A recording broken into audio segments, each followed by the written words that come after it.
मैं एक सोच में बैठा था कि अपने खेत पर बैठा हूँ और एक भमूरा के नीचे कुछ आम लग रहा था, तो मैं आके बैठ गया। तो एक विचार कहा मैंने कि इतनी जो फसल होती है ना, वो उगती कहाँ से है।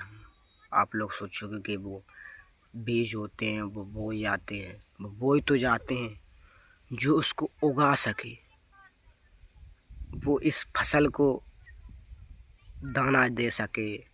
एक दाना को वो 1000 दाना कर देती है, लाख दाना कर देती है। पूरे खेत की मामला मतलब बात कर रहा हूँ मैं। तो उसमें सोने को टुकड़ा को मैं कह रहा हूँ, वो खेत नहीं एक मट्टी है, भारत माँ की ज़मीन है।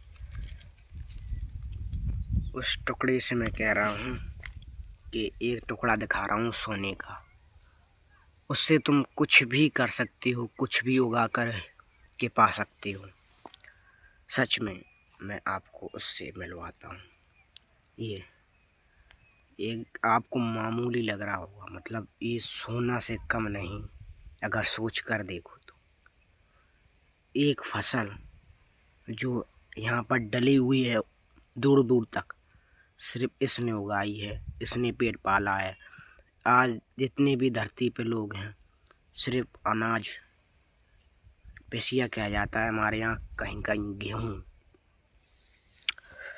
गेहूँ कहा जाता है, अलग अलग नामों से पुकारा जाता है। मतलब कि इससे, इस मट्टी के टुकड़े से पूरे भारत की मट्टी, यह मट्टी अकेली नहीं, सिर्फ इससे ही अपना पेट पाल रहे हैं लोग। इससे ही जी सकते हैं इस धरती पे। और कहीं दूर दूर तक फसलें डली हुई हैं। जैसे ये मेरे पीछे रखा है, आप देख सकते हो, ये रहा।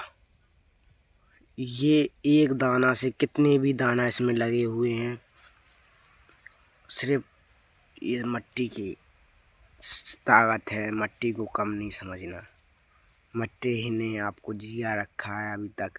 जो आप खा रहे हो, पूड़ी पराठे सब कुछ, मेन ये है। उसके बाद आपके जो मसाले आते हैं वो हैं।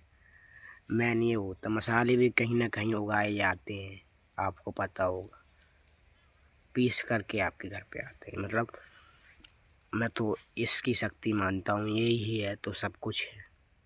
इसी से आप जीवन जी सकते हो। ठीक है, मैंने कुछ